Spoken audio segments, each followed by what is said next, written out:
আমার ভাইয়েরা, বান্দা যা চাইবে, বান্দা চিন্তা করবে আল্লাহ আমার এই দুনিয়ার সমপর্যায় একটা জান্নাত তুমি দান করেছো, তাহলে এত দূর থেকে যদি আমার সন্তানরে ডাক দেই তাহলে কিভাবে আমার সন্তানরা আওয়াজটা শুনবে?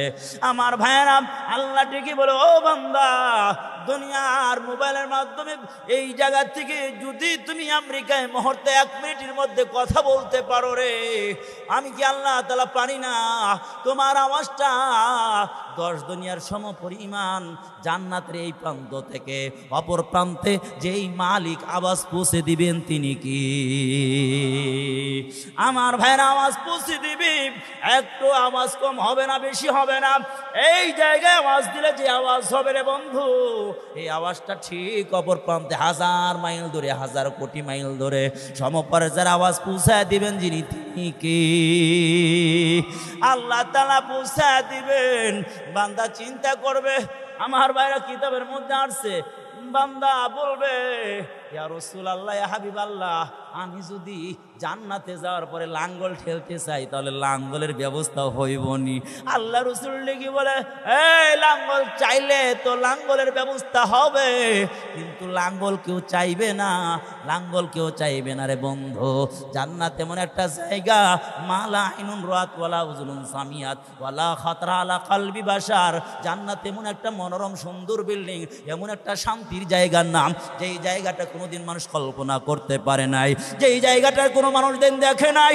এমন একটা সুন্দর জায়গা, এমন একটা সুন্দর মনোরম পরিবেশ, যেই জায়গায় লা নাসাব ওয়ালা হাসানা ওয়ালা খাউফা, যেই জায়গায় ভয় নাই, যেই জায়গায় টেনশন নাই, যেই জায়গায় পেরেশানি নাই, যেই জায়গায় কষ্ট নাই, এমন একটা জায়গার নাম হলো জান্নাত। এই জান্নাতের মালিক হওয়ার জন্য আমরা সবাই রাজি আছি নাকি? আমরা চাই সবাই আল্লাহ পাক কবুল করেন, আল্লাহ রব্বুল আলামিন জান্নাতের মালিক বানায় দেন, বলুন আমিন। এই জান্নাতের মালিক হইতে হলে 1 নাম্বার কাজ করতে হবে, শিরক করা যাবে, শিরক করা যাবে। তাহলে বলতেছিলাম, আমি যে আয়াতটা তেলাওয়াত করেছি ওই আয়াতের তাফসীর করার জন্য একটু চেষ্টা করব ইনশাআল্লাহ। আমার ভাইরা বলতেছিলাম, মা তাশতাহি আনফুসুকুম ওয়া লাকুম ফিহা মা তাদউন। বান্দা যা চাইবে, কল্পনা যা করবে, মুহূর্তের মধ্যে পৌঁছা দিবেন যিনি তিনি কে?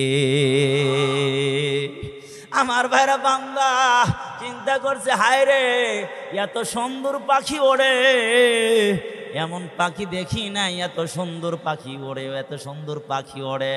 পাখি উড়ে উড়ে সুন্দর স্বর্ণের তৈরি একত পাখরে সুন্দর হীরা মনে মুক্তা খচিত এরকম বড় বড় গাছ, ওই গাছের ফানুসের উপরে সুন্দর করে বসে, দেখতে বড় ভালো দেখা যায়। এমন পাখির মাংস যদি খাওয়ার সুযোগ হইতো, এই কল্পনা করতে দেরি, বান্দার সামনে ভুনা হইয়া মাংস যিনি পাঠায় দিবেন তিনি কে? আল্লাহ তাআলা পাঠায় দিবে, মা তাশতাহি আনফুসুকুম ওয়া লাকুম ফিহা মা তাদউন।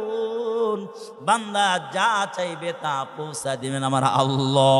ঘরের মধ্যে বিবি দেখবে, বিবিদের দেখে এবার যখন ময়দানে চলে গেছে, বাজারে চলে গেছে, অন্য মহিলার ছবিটা দেখা আবার ভাবে, এমন যদি স্ত্রী আমি পাইতাম। বাড়িতে ঘুরে গিয়ে দেখে একদম রূপ লাবণ্য ওই রকম বানায় দিয়েছেন কে? বান্দা যা চাইবে তাই থাকবে, তাই পাবে, কষ্ট বলতে কিছু নাই। ওই সময় ওই জান্নাতের মধ্যে বান্দা আফসোস করবে, ইয়াতাহাসসারুন নাস,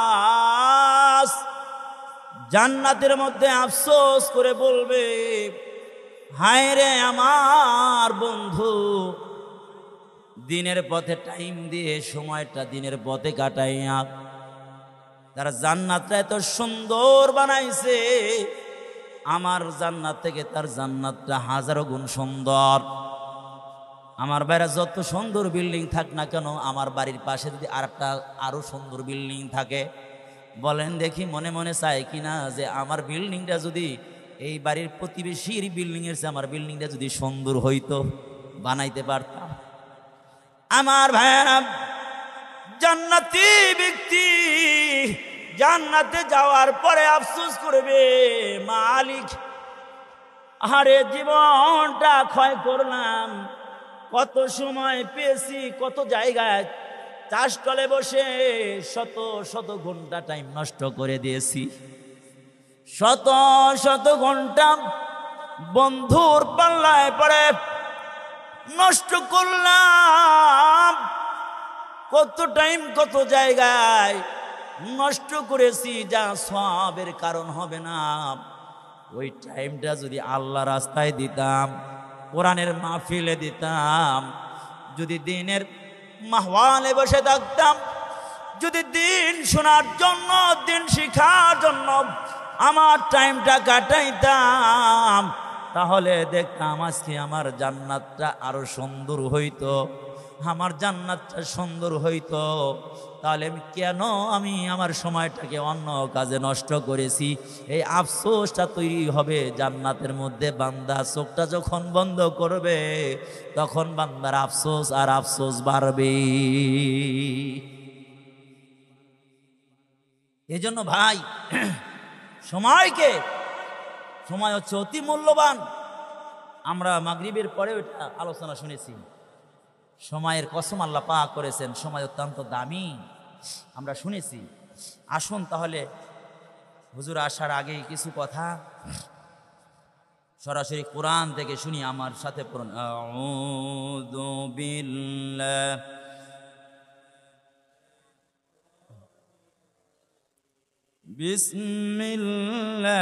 বিসমিল্লাহির রাহমানির রাহিম।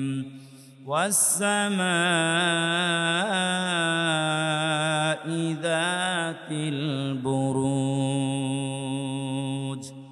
আল্লাহ পাক আসমানের কসম খান। কেমন আসমান? যাতিল বুরুজ, বুরুজ বিশিষ্ট আসমানের কসম আল্লাহ পাক করেছেন। বুরুজ কিসের নাম? এটা ব্যাখ্যা করলে অনেক টাইম চলে যাবে, এই দিকে আমি ব্যাখ্যাটা করব না। গ্রহ উপগ্রহ কত কিছু রয়েছে, আল্লাহ পাক কসম করে বলেন ওয়াস-সামাই যাতিল বুরুজ, বুরুজ বিশিষ্ট আসমানের কসম। কিসের কসম? আমার সাথে বলেন, বুরুজ বিশিষ্ট কিসের কসম? আসমানের কসম। ওয়াল ইয়াউমিল মাউউদ, প্রতিশ্রুত দিনের কসম। কিসের কসম? ওয়াদা যে দেওয়া হয়েছে ওই ওয়াদার দিনের কসম। প্রতিশ্রুতি দিনের দ্বারা কি বোঝানো হয়েছে? অর্থাৎ কিয়ামতের দিনের কসম। তাহলে বুঝতে পারলাম বুরুজ বিশিষ্ট আসমানের কসম। ওয়াল ইয়াউমিল মাউউদ, কিয়ামত দিবসের কসম। ওয়া শাহিদিন ওয়া মাশহুদ, ওয়া শাহিদিন জুমার দিনের কসম।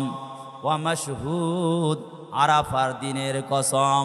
তাহলে কসম করছেন কয়টা? অনেকগুলো কসম করছেন। বসি আমরা খুব খেয়াল করে কথাগুলো শোনার চেষ্টা করি। এই বাচ্চাটা খুব সমস্যা করতেছে। এই বাচ্চাটা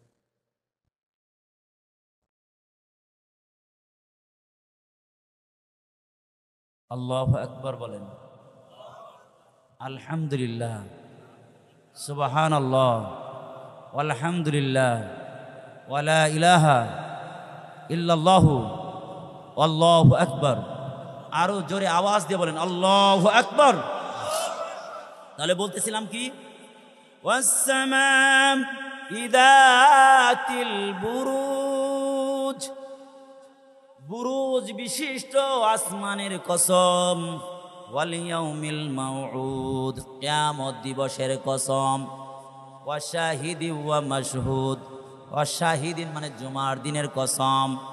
ওয়া মাশহুদ আরাফাত দিবসের কসম। এতগুলো কসম করলেন, আর এক একটা বিষয়ের এক একটা দিবসের অনেক তাৎপর্য রয়েছে, ওই দিকে আমি যাব না। কেন কসম করলেন? আল্লাহ কসম করে সামনের কথাটা আল্লাহ তাআলা জেনে দেন, কুতিলা আসহাবুল উখদুদ, গর্তবাসী গর্তওয়ালারা ধ্বংস।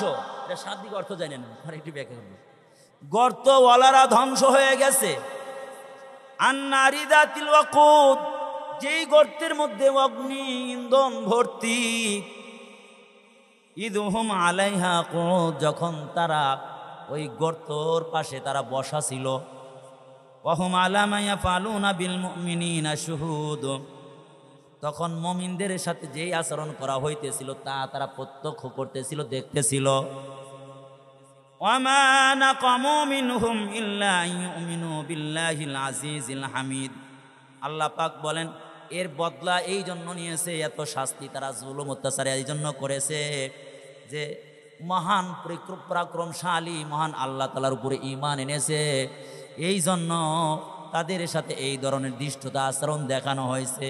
তাহলে কি দেখানো হইলো, কি হইল, অর্থ দ্বারা আমরা কিছু তেমন বুঝতে পারি নাই। আমার ভাইয়েরা, খেয়াল করে কথাগুলো শোনার চেষ্টা করি। আমার আপনার নবী, বিশ্ব নবী রাহমাতাল লিল আলামিন যেই সময় দুনিয়া আসলেন, ওই সময় ছিল গোটা পৃথিবীটা অন্ধকার।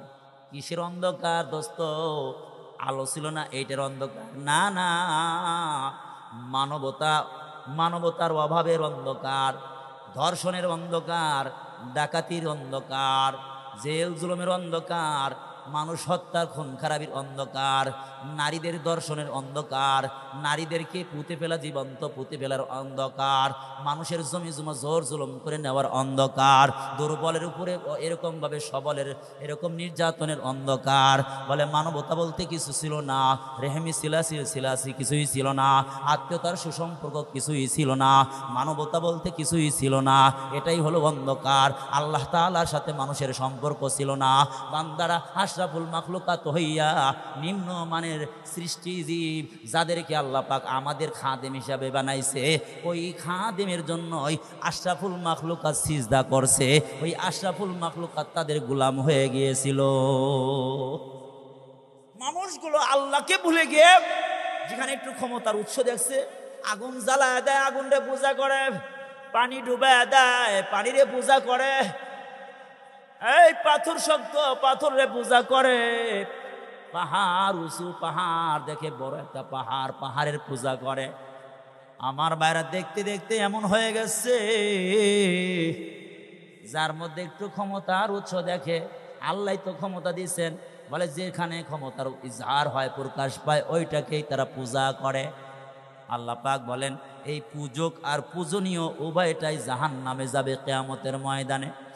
আমার ভাইয়েরা, আল্লাহর নবী বিশ্ব নবী রাহমাতুল লিল আলামিন আসলেন, গোটা বিশ্বের মানবতার দিশারি, মানবতার মুক্তির দুধ নয়নের মণি সাইয়্যিদুল মুরসালিন মুহাম্মদ আরবি সাল্লাল্লাহু আলাইহি সাল্লাম যখন আসলেন দুনিয়ায় এসে মানুষদেরকে কল্যাণের দিকে আহ্বান করেছেন। কল্যাণের দিকে শত্রু হয়ে গেল, প্রাণের শত্রু হয়ে গেল। আল্লাহ রসুলকে কিভাবে ধ্বংস করা যায়, আল্লাহ রসুলের মিশন কিভাবে বাধাগ্রস্ত করা যায়, আল্লাহ রসুলের মিশনকে কিভাবে দমে রাখা যায় চেষ্টা আরম্ভ করলো। এমনকি আল্লাহ রসুলকে এরকমভাবে হত্যা করার জন্য আল্লাহ রসুলের ঘরটাকে কি করলো, মুহাসরা করলো, ব্রিগেড দিল। আমার বেড়া সবাই সবসময় এইরকমভাবে সব বংশের কিছু কিছু লোক নিয়ে ব্রিগেড দিল রসুলকে হত্যা করবে। আমার নবী, আপনার নবী, বিশ্ব নবী মুহাম্মদ আরবি সাল্লাল্লাহু আলাইহি সাল্লাম কিছু মাটি নিয়ে আমার ভাইয়েরা সূরা ইয়াসিনের কয়েকটা আয়াত পড়ে আল্লাহ পাকের হুকুমে যখন কি করলেন, এরকম নিক্ষেপ করলেন। আল্লাহ তাআলা জানা দেন, ও রসুল, যখন মাটিগুলো বালিগুলো নিক্ষেপ করলেন, বালিগুলো তো বেশি দূর যাওয়ার কথা না। আমার বেড়া বালি যদি নিক্ষেপ করা হয় এরকমভাবে 2 থেকে 3 ফিটের বেশি যাওয়ার কথা না। কিন্তু আল্লাহ তাআলা জানা দেন, ওমা রামাইতা ইদ রামাইতা ওয়ালাকিন্নাল্লাহা রামা। হে নবী, আপনি যখন বালিগুলো আপনি যখন নিক্ষেপ করলেন, আমি আল্লাহ তাআলা আমি আল্লাহ তাআলার কুদরত তখন আপনার সাথে যোগ হয়ে গেছে। সুবহানাল্লাহ।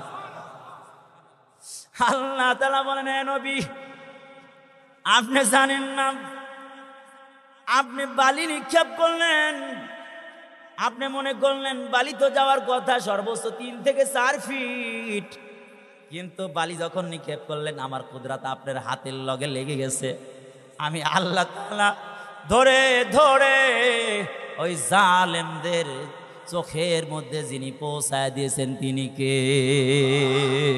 অল্প টাইমের জন্য আর কিছুই দেখে না, আমার নবী তাদের সামনে দিয়ে বের হয়ে যায়, কেউ দেখে না। নবীকে পার করে নিলেন কি? আমার নবী চলে গেলেন। বলেন দেখি, এই নবী মানবতার ফেরিওয়ালা নবী, মানবতা দেখানোর জন্য যখন কায়েমি স্বার্থবাদীর বিরুদ্ধে যখন আন্দোলন করেছেন, স্লোগান দিয়েছেন, না না দুর্বলের উপরে জুলুম করা যাবে না, নারীর উপরে জুলুম করা যাবে না, কোনো সুদ খাওয়া যাবে না, ঘুষ খাওয়া যাবে না, দুর্বলের উপরে সবল কর্তৃক অত্যাচার করা যাবে না, এই কথা যখন বললেন, এই লোকগুলো প্রাণের শত্রু হয়ে গেল। এমনকি রাসূলুল্লাহ সাল্লাল্লাহু আলাইহি ওয়াসাল্লামকে অ্যাটাক করে, যেখানে আমার আপনার নবীর গায়ে মশা মাছি পর্যন্ত বসা হারাম, এমন নবী বাইতুল্লাহ হেরেমের সামনে যখন সিজদায় গেছে, তখন এই কাফের বেঈমানরা নারী ভুড়ি, উটের নারী ভুড়ি মুহাম্মদ আরবি যখন সিজদায় গেছে তখন মাথার উপরে চাপায়া দিছে। আল্লাহ রাসূল তখন এই নারী বুড়ির ভারের কারণে আর মাথাটা উত্তোলন করতে পারে না। এই অবস্থা দেখে হযরতে ফাতেমা রাদিয়াল্লাহু তাআলা আনহা দৌড়ায় এসে নারী বুড়িটা সরায় আর চিল্লা চিল্লা গালিগুলো আরম্ভ করছে, আমার বাবাকে কে কষ্ট দেয়, কে আছে এমন মুহাম্মদ সাল্লাল্লাহু আলাইহি ওয়াসাল্লামকে এত কষ্ট দেয়। এই কথা বলার সাথে সাথে আল্লাহ রাসূল ডেকে বলে, ফাতেমা শোনো, আমি তো আরাম করার জন্য আসি নাই, ওরা আজকে বোঝে নাই যেই সমস্ত লোকরা আমার সিজদার সময় নারী বুড়ি ঠেলে দিয়েছে, এক সময় এমন হবে ওরা নারী বুড়ি সরায়া নিবে, আমার পক্ষে হবে, আমার খেদমত করবে, আমার সৈন্য বাহিনী হবে, যিনি বানায় দিবেন তিনি কে? আল্লাহর নবী এদিকে তাকায় শত্রু, সামনে তাকায় শত্রু, পিছনে তাকায় শত্রু। আল্লাহ রাসূল কি করলেন? একটু আরাম পাওয়ার জন্য, নিঃশ্বাস ফেলার জন্য নিজের নানার দেশ, মামার দেশ তায়েফে গেলেন। তায়েফে গেলেও আল্লাহ রাসূল সাল্লাল্লাহু আলাইহি ওয়াসাল্লাম যখন বললেন, আমি নবী, তোমরা আমার কথা মানো, এই ইতিহাস আপনারা জানেন, শুধু টাচ দেওয়ার উদ্দেশ্য। লোকেরা 3 শ্রেণীর বিভক্ত হয়ে গেল। এক লোক বলে, তোমার লগে কথাই নাই, কারণ হলো তুমি যদি নবী হয়ে যাও তাহলে তোমার বিদ্যাচরণ করলে তাহলে ধ্বংস হয়ে যাব, আর যদি নবী না হও তাহলে তোমার মতো লোকের লগে কথা বলারই দরকার নাই। আমার ভাইয়েরা, আর একজন বলে, তোমার মতো নবী আর কেউ পায় নাই, তোমার মতো লোকরে নবী বানায় পাঠাইছে। একজন এক এক কথা বলে, আর একজন অর্ডার দিল, বকাইটা লোকরে।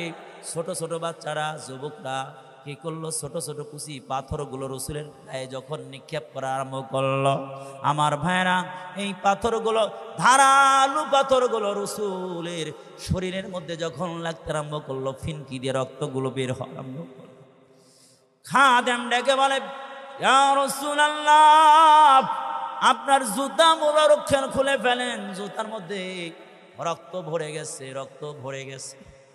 আল্লাহ রাসূল ডেকে বলে, জানো না, আমি যদি জুতা মোবারকটা খুলে এই তায়েফের জমিনে আমার রক্ত পড়ে যায়, তায়েফের জমিন যদি আমার এই রক্ত স্পর্শ করে, তায়েফের জমিন যদি রক্ত স্পর্শ করে, তাহলে আল্লাহ তাআলা তো ছাড়বে না, ওদেরকে ধরে ফেলবে, ছাড়বে না, আল্লাহ তাআলা ধরে ফেলবে, ছাড়বে না। এই জন্য আমি ওদের বিরুদ্ধে আমি দোয়া করি, আমি ওদের বিরুদ্ধে বদদোয়া করি না, ওদের জন্য দোয়া করি, ওরা তো বোঝে নাই। আল্লাহ ওদেরকে তুমি ধ্বংস করে দিও। জিবরাইল দৌড়া চলে আসছে। আল্লাহ কি জানেন না? সব কি দেখেন নাই? সব কারণ সব কিছু দেখছেন। আল্লাহ পাঠায় দিলেন জিবরাইলকে, যাও জিবরাইল, আমার হাবিব কি বলো, যদি সাহায্য চায় দুই পাহাড় এক জায়গায় করে তাইফে নিষ্পেষিত করে দেওয়া হবে।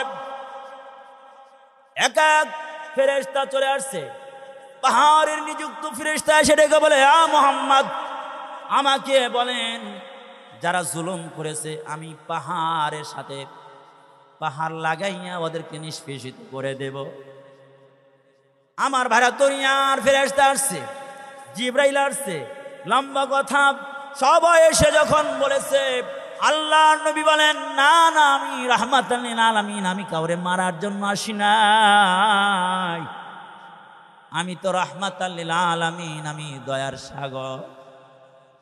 আমার উম্মতরা ধ্বংস হয়ে যাক এটা আমি চাই না, ওদের জন্য দোয়া করি ভবিষ্যতের জেনারেশন, ওদের ঘরে এমন সন্তান হবে যারা আমার কথা শুনবে, যারা ইসলাম মানবে। আমার ভাইয়েরা, আয়েশা আর রাসূল একসঙ্গে গোসল করছেন, এমন সময় রাসূলের দেহের মধ্যে ছোট ছোট গর্তের মতো দেখা যায়। আমার ভাইয়েরা, বিভিন্ন জায়গায় ফুসকুড়ি হলে যেরকম দাগ উঠে যায়, আয়েশা ডেকে বলে, ইয়া রাসূলুল্লাহ আপনার শরীরের মধ্যে এত দাগ দেখা যায়, এত দাগ কোথায় থেকে আসলো?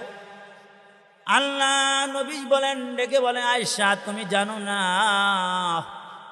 তুমি আমার সুখের দিনের স্ত্রী, তুমি জানো না আমার খাদিজা জানতো কেন গো আমার শরীরের এত সুন্দর নুরানি চেহারার মধ্যে এত কেন ক্ষত? আমি আমার তাইফে আমার নানার এলাকায় আমার মামার এলাকায় গিয়েছিলাম, কালেমা নিয়ে দাওয়াত দেওয়ার জন্য আমি আশা করে গিয়েছিলাম।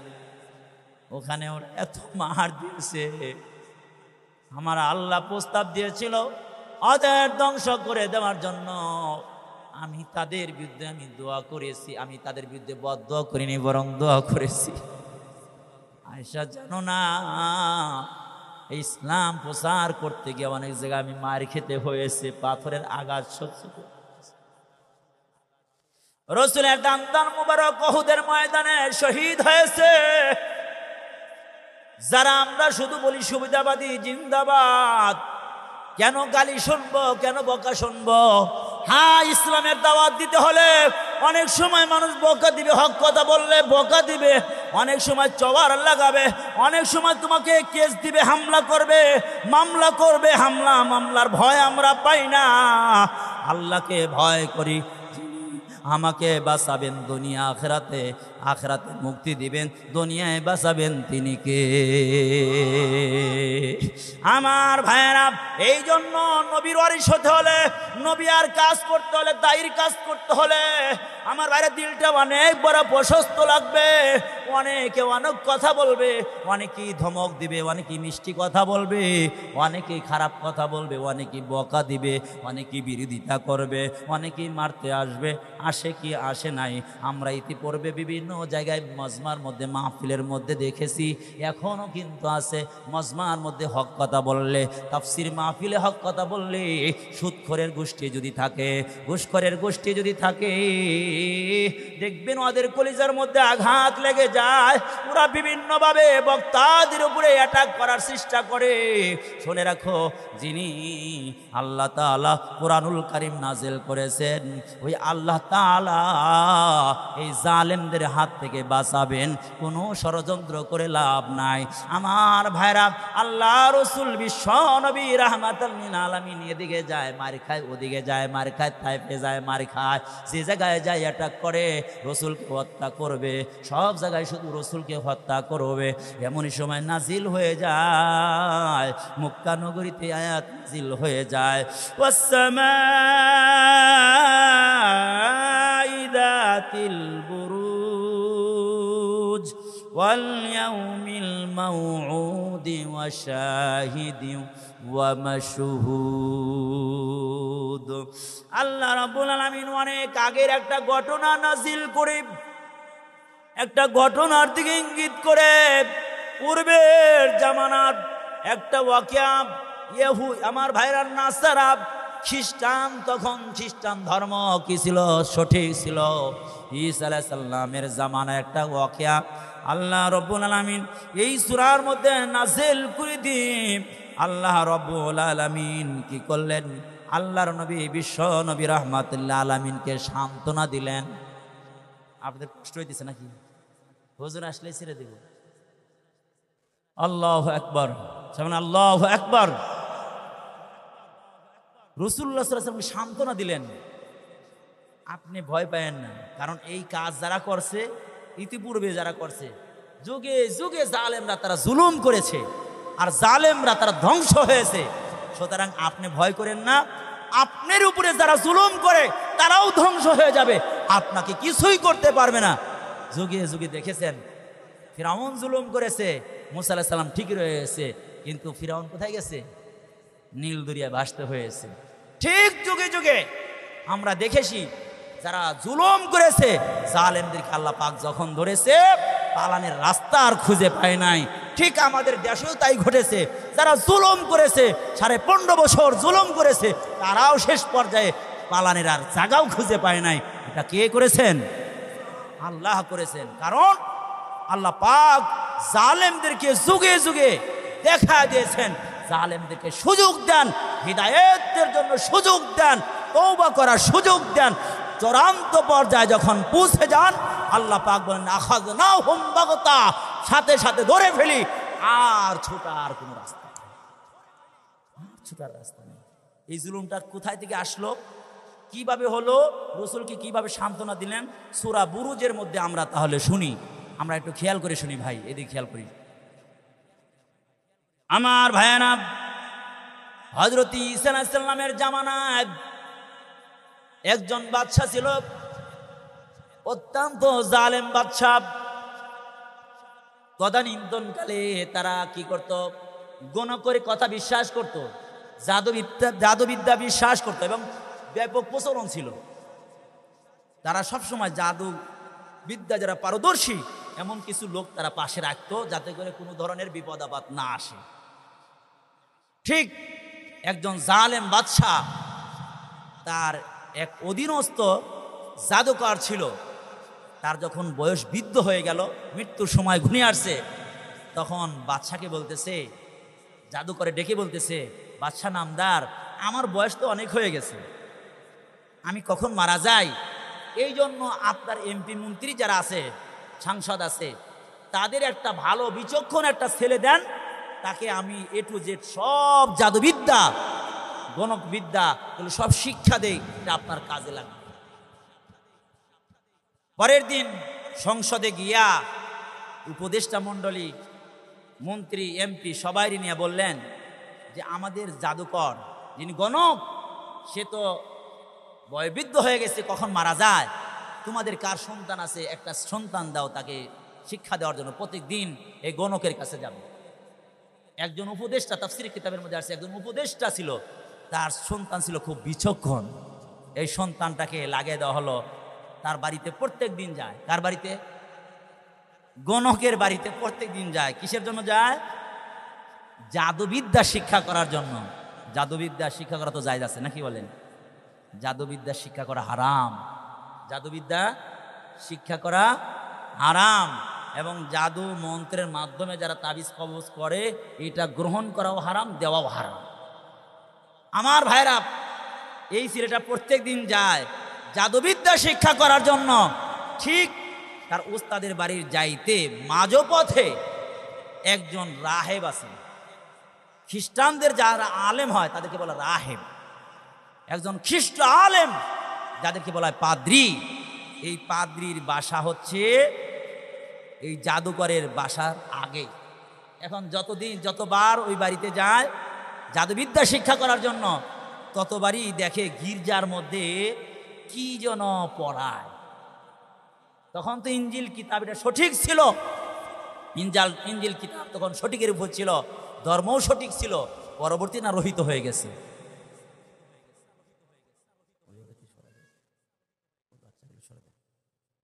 এখন এই ছেলেটা দেখলো গির্জার মধ্যে কত সুন্দর, হ্যাঁ, আল্লাহর কালাম তেলাওয়াত হয়। এই ছেলেটা উকি মেরে দেখে জানালা দিয়ে।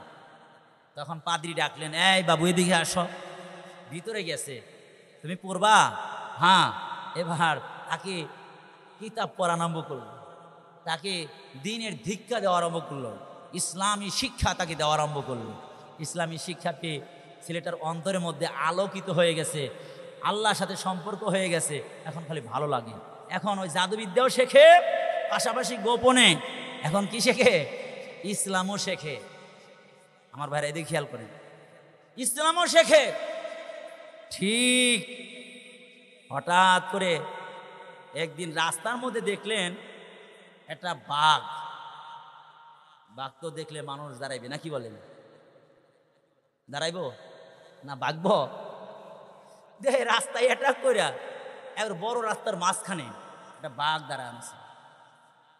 বাঘ দাঁড়ানো আছে, দূর থেকে লোকরা, শত শত লোক, কেউ আর সামনে যাওয়ার সাহস পাচ্ছে না। এই ছোট পিচ্চি ছেলেটা তখন একটা পাথর নিলেন, পাথর নিয়া তখন আল্লাহ